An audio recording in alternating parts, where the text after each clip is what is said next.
Sa video na ito ay pag-uusapan po natin ang isang mainit na usapin dito po sa loob ng XRP community.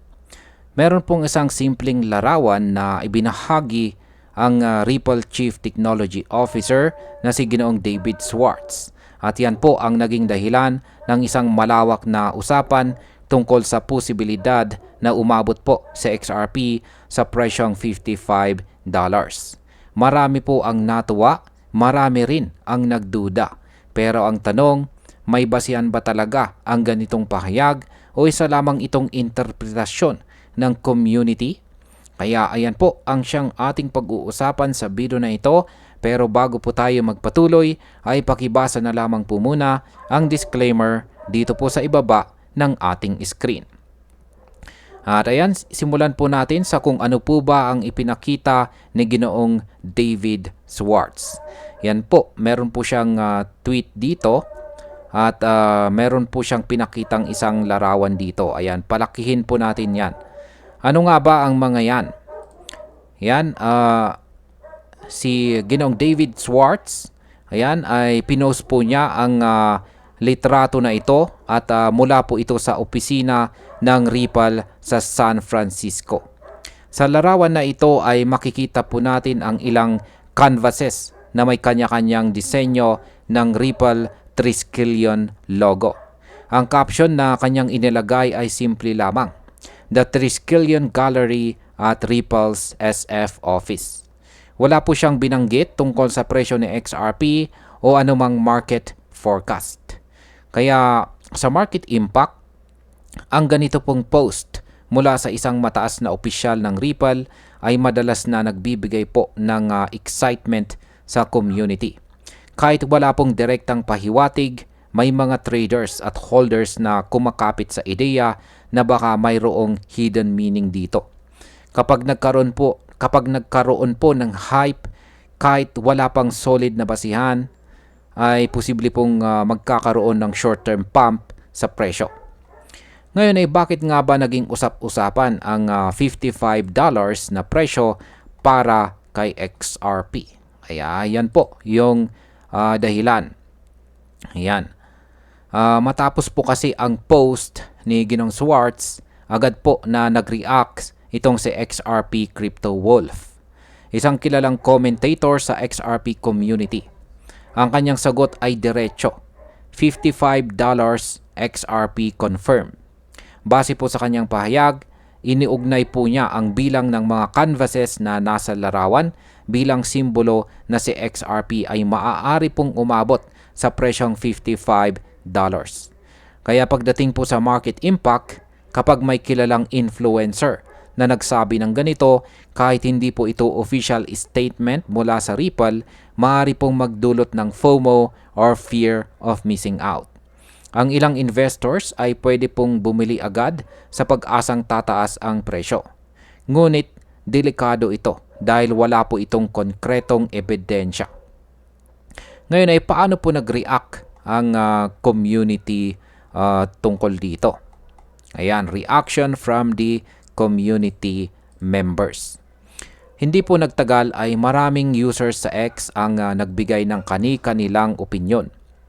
May isang user na nagngangalang S. Stacks na nagtanong, "So, 55 pieces of art is code for 55 XRP, $55 XRP?"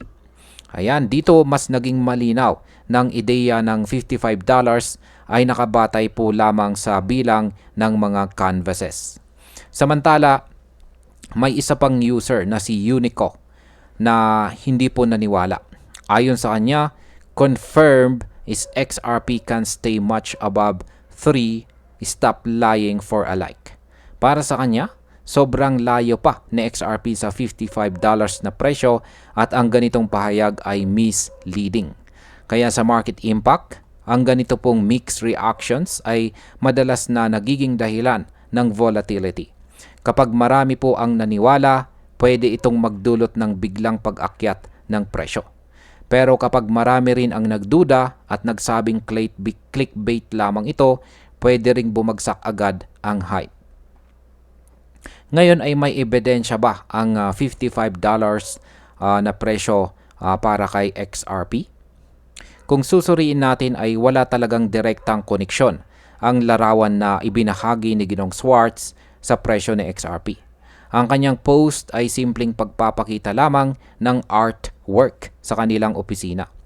Walang binanggit na price signal, wala pong forecast at walang code na nagsasabing sa XRP ay aakyat sa presyong $55. Ang ginawa po ni XRP Crypto Wolf ay masasabing interpretasyon lamang at hindi po confirmed forecast.